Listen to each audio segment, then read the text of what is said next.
आप देख रहे हैं लाइव वायर में हूं आपके साथ रवि शर्मा। राम मंदिर की बात करें तो एक काफ़ी विवाद जो था वो अयोध्या में चला राम जन्मभूमि को लेकर, और उसके बाद आखिरकार आज जो था वो वहां पर निर्माण कार्य जो था मंदिर का वो शुरू हुआ। और साथ ही साथ जम्मू कश्मीर की बात करें तो जम्मू कश्मीर में भी जो आतंकी घटनाएं हैं वो लगातार हो रही हैं। अनंतनाग के अंदर एक सरपंच जो है उनकी हत्या कर दी गई है। इस सब पर आज हम चर्चा करेंगे, और चर्चा करने के लिए हमारे साथ मौजूद है Bharatiya Janata party Jammu Kashmir union territory के प्रदेश अध्यक्ष रविंद्र रैना जी। रैना साहब, सबसे पहले तो आपका स्वागत है। धन्यवाद आपका। रैना साहब, शुरुआत करेंगे जिस तरह से एक लंबे अरसे तक एक विवाद चला, राम मंदिर जन्मभूमि का विवाद था, उसके बाद अब आखिरकार वहां पर काम जो है वो आज से शुरू होने जा रहा है। जो मंदिर निर्माण है उसका कार्य किस तरह से देखते हैं आप इसको? आदि अनादि काल से हम सब जानते हैं, और हमारे जितने भी धार्मिक ग्रंथ हैं उसमें इसके पूरे वर्णन है, विस्तृत वर्णन है अवध के, अयोध्या जी के, सरयू नदी के, और एक इतिहास के एक ऐसे दौर से हम गुजरे जब वहाँ वो सारी चीज़ें खंडित कर दी गई। लेकिन फिर एक लंबी लड़ाई, समाज ने एक लंबा संघर्ष लड़ा, और बाद में माननीय सुप्रीम कोर्ट के निर्णय के बाद एक ऐतिहासिक पल हम सबके बीच में आए, जब पुनः श्री राम लला जी का भव्य मंदिर का निर्माण अयोध्या जी की पवित्र भूमि पर शुरू हुआ है। एक लंबी कानूनी लड़ाई के बाद, लंबी सामाजिक प्रयासों के बाद ये पल हमको देखने को मिले हैं। गौरवान्वित करने वाले पल हैं। श्री राम हमारे देश के आराध्य देव हैं, और उन्हें मर्यादा पुरुषोत्तम भगवान श्री राम कहा जाता है। श्री राम जी ने, जो कि भगवान विष्णु के अवतार थे, उन्होंने श्री राम जी के रूप में एक मानव के जीवन की हर मर्यादाओं में रह के काम किया। एक इंसान के लिए, व्यक्ति के लिए किस प्रकार की मर्यादाएं सामाजिक जीवन में होती हैं, एक व्यक्ति की क्या क्या जिम्मेवारियां होती हैं, एक व्यक्ति की देश और धर्म के प्रति क्या जिम्मेवारी है, वो श्री राम जी ने अपने जीवन में बताई। एक बेटे के रूप में बेटा कैसा होना चाहिए, आदर्शवादी बेटा कैसा होता है, आदर्शवादी विद्यार्थी स्टूडेंट कैसा होता है, जो गुरुजनों की हर इच्छा को पूर्ण करता है, गुरुजनों की हर आज्ञा का पालन करते हैं। फिर बड़े हुए तो जब देश और समाज के ऊपर संकट आया और घोषणा हो गई कि उनको अवध का राजपाट मिलेगा, लेकिन वनवास हो गया तो प्रभु राम वन को चले गए। सुबह राजपाट मिलना था, वन को चले गए। वन में गए तो पूरी मर्यादाओं का पालन किया और राक्षसों का अंत किया। वो राक्षस जो अधर्मी, विधर्मी, जिन्होंने हमेशा समाज का और धार्मिक सज्जन पुरुषों का अपमान किया, उनका समापन किया। और जब जनता की सेवा की तो जनता के अनुरूप की। इसलिए मर्यादा पुरुषोत्तम श्री राम जी ने इस दुनिया के करोड़ों अरबों लोगों के लिए वो आदर्श हैं। उनके जीवन का हर पल, हर क्षण, हर प्रकरण मानव जाति के लिए बहुत अतुलनीय उदाहरण है। इसलिए ये हम सब के लिए बड़ी खुशी की बात है कि श्री राम जन्मभूमि में, अयोध्या में पुनः भव्य मंदिर निर्माण की सारी प्रक्रिया शुरू हुई है। माननीय उच्चतम न्यायालय ने कि सभी जजों ने, एक बहुत बड़ी खंडपीठ थी, और सभी जजों ने एक मत में वो निर्णय लिया। और आज जब अयोध्या की पवित्र भूमि में सरयू नदी के घाट के पास अगर भव्य मंदिर का निर्माण आज शुरू हुआ, ये भारत के करोड़ों लोगों नहीं, दुनिया के अंदर रहने वाले अरबों लोगों के लिए एक प्रसन्नता का विषय है। सर वहीं अगर बात करेंगे कश्मीर की तरफ चलें तो आतंकी घटनाएं अभी भी लगातार जो है हो रही हैं। जिस तरह की एक सरपंच जो है अजय पंडिता, उनकी गोली मारकर हत्या की जाती है, और एक तरफ जो सेना पिछले कुछ दिनों की बात करें तो एक के बाद एक टॉप कमांडर्स जो हैं मिलिटेंट के, और वो मार गिराए हैं सुरक्षा बलों के द्वारा, और अब जो आतंकी हैं वो इस तरह की घटनाओं पर उतरे हैं कि जो सरपंच हैं उन्हें टारगेट वहाँ पर किया जा रहा है। किस तरह से देखते हैं आप? कश्मीर घाटी के अंदर पाकिस्तान के आतंकवादियों ने बहुत बड़ा जघन्य अपराध किया है।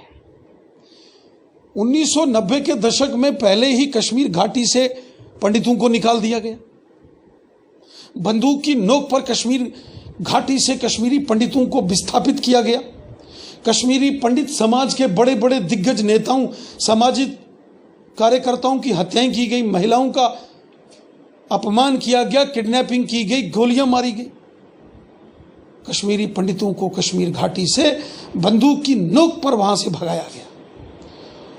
लेकिन कुछ लोग उस समय से फिर भी हिम्मत करके, श्री अजय पंडिता जी जैसे लोग वहां रह रहे थे, और कभी कभी एक आवाज आती थी कि भाईचारे, हिंदू मुस्लिम भाईचारे की आवाज, लेकिन उसको बहुत बड़ी ठेस उस वक्त पहुंची जब सिर्फ एक परिवार अनंतनाग के डोरू कॉन्स्टिट्यूंसी के दूर दराज किसी गांव में,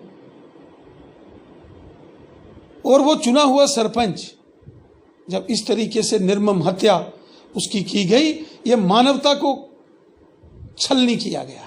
लेकिन सर सरकार तो कह रही है कि कश्मीरी पंडितों की वहां पर वापसी होगी, लेकिन क्या आपको लगता है कि वो सुरक्षा भी उतनी प्रदान नहीं कर पाएगी सरकार? देखिए, कश्मीरी पंडित कश्मीर घाटी के मालिक हैं। कश्मीर महर्षि कश्यप की भूमि है।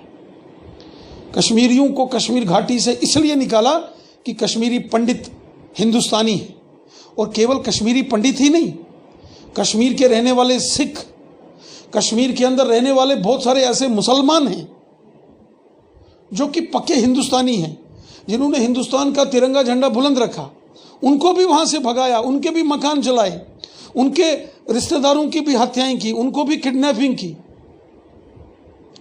बहुत बड़ा पाप, अपराध इन 30-35 सालों में कश्मीर में हुआ, और ये पाकिस्तान की शय पर, ISI की शय पर, लश्कर जैश हिजबुल वालों की शय पर हुआ, और ये पाप करने वाले ना तो बख्शे गए, ना आगे बख्शे जाएंगे।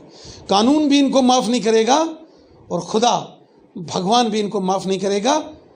इंसान और इस पृथ्वी पर जो भी आया है, ये उस मालिक की देन है। ऊपर वाले परवरदिगार ने इस पूरी कायनात को बनाया है। इस कायनात में किसको रखना है, नहीं रखना है, ये उस परवरदिगार के उसके उनके पास ये हक है कि किसको यहाँ रखना है तो किसको नहीं रखना है।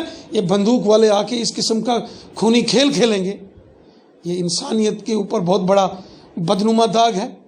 कश्मीरी पंडितों को कश्मीर घाटी के अंदर बसाया जाएगा, लेकिन इस प्रकार नहीं, पूरे मान सम्मान और स्वाभिमान के साथ, इज्जत के साथ, जहां वो अपने अधिकारों के साथ रह सके, जहां वो पूरी शान से सुरक्षा की बात कही जा रही है। और आरोप, जिस तरह से कल भी हमने सरपंचों से बात की तो उनका आरोप यह था कि जम्मू कश्मीर केंद्र शासित प्रदेश भले ही बन गया है, लेकिन अभी भी यहाँ के जो ब्यूरोक्रेट्स हैं वो कुछ पुरानी जो पॉलिटिकल पार्टीज हैं उनके इशारे पर काम कर रहे हैं। उन्होंने सुरक्षा मांगी थी, सुरक्षा उन्हें नहीं दी गई, उनको थ्रेट्स थी। इस पर क्या कहेंगे कि अभी कुछ बदला नहीं है यूनियन टेरिटरी बनने से? जम्मू कश्मीर में जब पंचायतों के चुनाव हुए थे, उसके बाद BDC के चुनाव हुए थे, यह आश्वासन दिया गया था राज्यपाल महोदय जी द्वारा कि चुने हुए जितने भी इलेक्टेड रिप्रेजेंटेटिव्स हैं, पंचीस, सरपंचीस, BDC के चेयरमैन, उनको पूर्ण रूप से सुरक्षा मुहैया कराई जाएगी।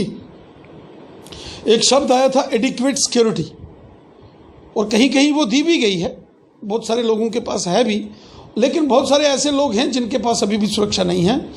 मैंने कल ही राज्यपाल, उपराज्यपाल महोदय जी से बात की है, और अधिकांश लोगों को, अधिक से अधिक लोगों को, इलेक्टेड रिप्रेजेंटेटिव्स को सुरक्षा मुहैया करानी चाहिए। ये हमारी लोकतांत्रिक परंपराओं को आगे बढ़ाने वाले लोग हैं, ये भारतीय कानून में विश्वास रखने वाले लोग हैं, ये आम जनमानस लोगों की सेवा करने वाले लोग हैं। इनको हर प्रकार की वो सिक्योरिटी दी जानी चाहिए जिसकी इनको ज़रूरत है। सर, अमरनाथ यात्रा की बात करें, वो भी नहीं शुरू हो पाई है कोरोना महामारी के चलते, और पूजा जब हुई तो एक IAS अधिकारी जो हैं वो पूजा करने से रोकते हैं। मांग की जा रही है उन पर कार्रवाई करने के लिए, क्या कहेंगे आप? श्री अमरनाथ जी की पवित्र यात्रा जो हर साल कश्मीर घाटी के पहलगाम से होती हुई पवित्र गुफा तक जाती है, पूरे जोश के साथ लाखों करोड़ों शिव भक्त पूरी दुनिया से भगवान अमरनाथ जी के दर्शन के लिए आते हैं। चूंकि इस बार कोरोना वायरस लॉकडाउन के चलते परिस्थितियां कुछ अलग हैं, भिन्न हैं, और उन परिस्थितियों को देखते हुए इस बार यात्रा 15 दिन की गई है, और उस यात्रा का पूजन तो हुआ है।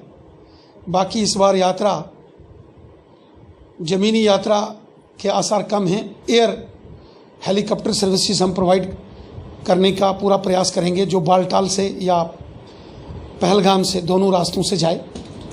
चूँकि हमको कोरोना वायरस को भी हराना, लोगों की जिंदगियां भी बचानी है, और भगवान शिव भोलेनाथ जी की पूजा भी करनी है, और वो प्रक्रिया शुरू हुई है। एक छोटा सा मामला जिसका आपने जिक्र किया वो सामने आया है।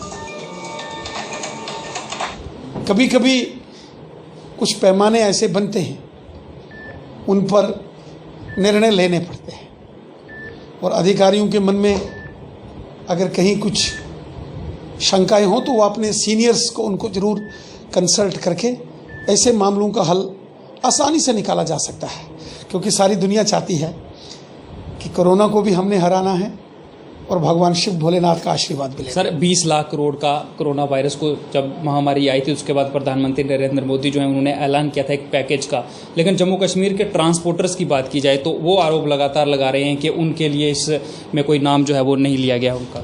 20 लाख करोड़ जो प्रधानमंत्री नरेंद्र मोदी साहब ने इस कोरोना वायरस लॉकडाउन के दौरान देशवासियों को एक पैकेज दिया, जो कि हमारी देश की GDP का 10वां हिस्सा है। इससे गरीब, मजदूर, किसान, गांव का, शहर का, हिंदू, मुस्लिम, सिख, ईसाई सबको लाभ होगा। बहुत सारे लोगों के खातों में पैसे भी आए। किसान सम्मान निधि हो या सोशल वेलफेयर के तहत जो ओल्ड एज, विडोज या डिसेबल, दिव्यांग हैं, उनको पेंशन उनके खाते में आ रही है। मुद्रा लोन्स जैसे अनेक कार्यक्रम आगे बढ़ाए जा रहे हैं। लोगों को डायरेक्ट अकाउंट्स में पैसा भी ट्रांसफ़र किया जा रहा है, और MSME, micro small medium entrepreneurs जो हैं, उनको भी बढ़ावा दिया जा रहा है। समाज के हर वर्ग को इसका लाभ होगा। देश की अर्थव्यवस्था को, देश की GDP को चुस्त दुरुस्त करने के लिए ये बहुत बड़ा मेगा फाइनेंशियल पैकेज है। हम उम्मीद करते हैं सबको लाभ होगा। अगर समाज का कोई वर्ग रह गया है, उसको भी कैसे लाभ हो, इस पर डिस्कशन की जा सकती है। आखिरी सवाल भी और मैसेज भी आपके लिए सर। SRO 24 के जो एम्प्लॉइज़ थे जिन्हें टर्मिनेट किया गया है, आज वो जम्मू प्रेस क्लब में आए थे, उन्हें प्रदर्शन वहाँ पर पुलिस के द्वारा नहीं करने दिया गया। उनसे हमारी बातचीत हुई तो उन्होंने मैसेज ये दिया है कि आप उनकी मदद करें, उनकी मदद के लिए आगे आएँ, और जो उपराज्यपाल प्रशासन है उनसे बातचीत करें। हर प्रकार के जम्मू कश्मीर के अंदर जो लोग हैं, हम हमेशा उन लोगों के साथ खड़े रहे हैं। मैं जब MLA था तो कोalition सरकार थी, लेकिन अक्सर लोग मेरे को समझते थे कि ये तो सरकार का कम और अपोजिशन की भूमिका में ज़्यादा रहता है। मैं हमेशा सच के साथ खड़ा रहता हूँ, और मैं हर उस शख्स के साथ, नौजवान के साथ, बहन के साथ, भाई के साथ खड़ा हूँ। SRO 24 हो, SRO 202 हो, SRO 384 हो, होम गार्ड्स हों, PHE के डेली वेजर्स हों, या बाकी डिपार्टमेंटों के जो डेली वेजर्स हों, कॉन्ट्रेक्चुअल लेक्चरर्स हों, टीचर्स हों, एम्प्लॉइज हों, हर वर्ग की चिंता मैं करता हूँ। इसीलिए मैं हमेशा इनके साथ खड़ा रहता हूँ। मैं प्रयास करूँगा, हालांकि जिस पोस्ट के अगेंस्ट SRO 24 के मुलाजिम लगे थे मेडिकल कॉलेजेस में, उसमें एक प्रोविज़न था कि जब वहाँ परमानेंट स्टाफ आ जाएगा तो उनकी जगह उनको लगाना पड़ेगा। और जब बहुत सारे कॉलेजेस में परमानेंट स्टाफ की एडवर्टीजमेंट हुई, उनकी इंटरव्यूज़ हुए, सिलेक्शन हुई, अब मैं परमानेंट को ये नहीं बोल सकता कि आप बाहर जाओ और कॉन्ट्रैक्चुअल्स को रखूं, लेकिन फिर भी उनका आरोप यह था कि लॉकडाउन में निकाला गया। देश के प्रधानमंत्री ने अपील की थी कि लॉकडाउन में कंपनीज प्राइवेट को भी अपील की थी, लेकिन लॉकडाउन में उनको नहीं निकाला जाना चाहिए था। लॉकडाउन के बाद अगर उनको मतलब अगर एडवर्टीजमेंट करके पक्के मुलाजिम वहाँ लगते तो कोई दिक्कत नहीं थी। लेकिन हम कोशिश कर रहे हैं कि अभी जो 50,000 नौकरियाँ हम देने जा रहे हैं, जिसकी अधिसूचना भी जारी हो चुकी है 10,000 नौकरियों के लिए, और जो बाकी की 40,000 हैं हम वो भी निकालेंगे। और मुझे पूरा विश्वास है कि ये सारे पढ़े लिखे नौजवान ये सरकारी तंत्र में आएंगे।